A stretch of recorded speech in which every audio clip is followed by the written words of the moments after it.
Hello again.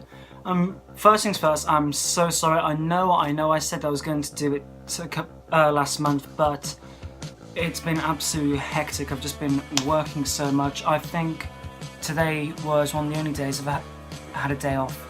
Actually, no, not even that. I was working today, so sorry it's been a bit of a delay. As promised, I am going to be doing this video based on post-punk and its important connection to goth music. For all those who are just getting into the goth style and goth fashion, it is quite an important structure. It's very much like the same structure as blues is to rock music. It helps solidify what the structure and the overall blueprint of Gothic rock would be. But before we can get into that, we need to talk about the overall history of post-punk. Post-punk developed in the mid to late 70s, shortly after the explosion of punk music in the UK.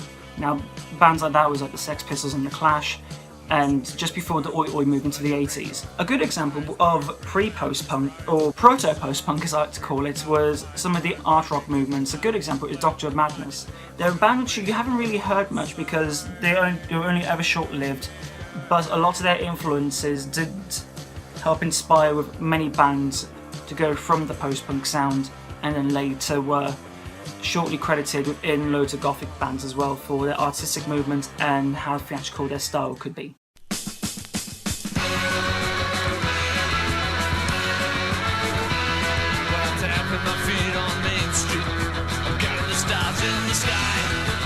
What bands started realising was that they could develop that punk attitude into post-punk, where it still had that punky rebellion side to it without the need of such as political based lyrics or the overall aggression of the free chord structure or the overall angriness of punk. Starting off first, as many people will guess, would be Joy Division.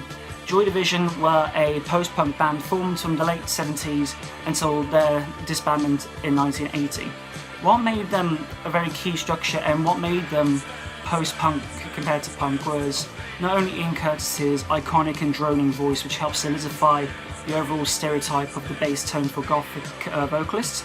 The influence could be heard such as from Andrew Elrich's Sister Mercy. The vocal influence for that big drony part did play back to relations such as Jim Morrison, who Ian Curtis and Andrew Elrich were quite influenced about, with between punk, post-punk and goth, whereas a lot of the punks were kind of like more higher upbeat to wary type of highness shouting. You still got that a little bit in post-punk, but it was kind of more like the moodier brother of punk. That's the best way to describe it. So that's kind of like the best way, and obviously from that moody brother ended up having the cousin, which was goth. Good examples of this stuff from Ian Curtis's voice you could hear off the Unknown Pleasures album, such as Shadow Play, which is a brilliant example of post-punk in my opinion, because it still holds that free chord structure of punk, but without the high tempo, the fast tempo.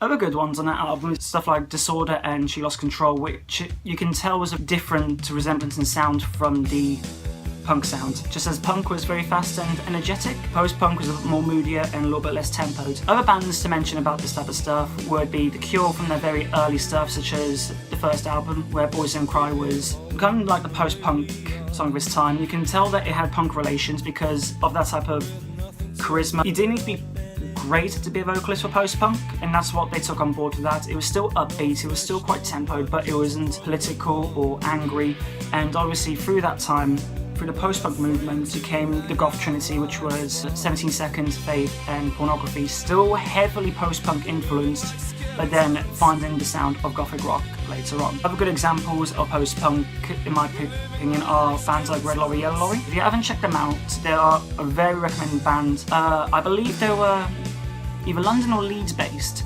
but when you listen to some of their examples, you can tell they came off the post-punk scene, still raw with that energy of what the punk movement left. However, it still carried on to more the dronier type of sound. A good example is one of my favourite songs, Beat in My Head.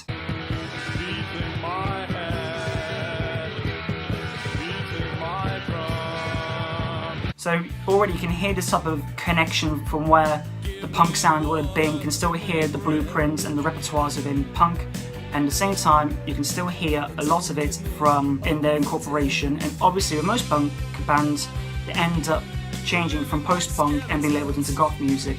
This could be heard in Red Lorry Yellow Lorry's 1985 album Talk About the Weather. I really do recommend it. Not only is it a good post-punk album, but it's also, you can still hear that type of drony type of attitude and repertoire that ends up becoming a subpart of Gothic rock. Still keeping this post-punk vibe to it. A good example of this is Bauhaus. I know I keep mentioning Bauhaus in every single one of my videos, but they're a prime example of post-punk to goth rock. With Bauhaus's early stuff, from the In the Flatfields era up to, well, basically the whole entire career. In the Flatfields, Mask and Sky's Gone Out, and a little bit of Burning on the Inside on certain songs, you will be able to hear the post-punk influence on this. I mean, Telegram Sam's cover is quite post-punky. Our Toad on the Burning on the Inside album is extremely post-punk. You can still hear that attitude as well as type of dark tribal type of style over it.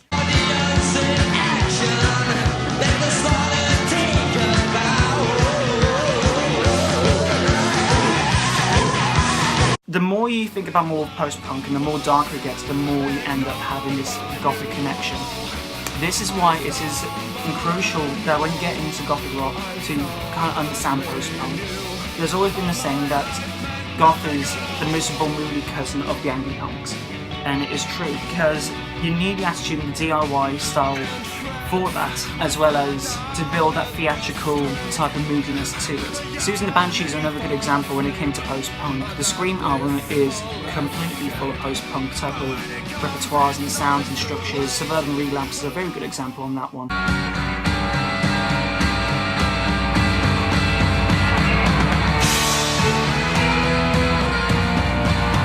Anyhow, I'm so sorry I have just ranted and ranted and ranted. It's a bit scatty, I know, but I feel like I did have to explain this one quite a bit. But otherwise, I really hope you enjoyed this. I hope you found that interesting. If you've got any more questions to ask, please let me know. Like and subscribe. Take care.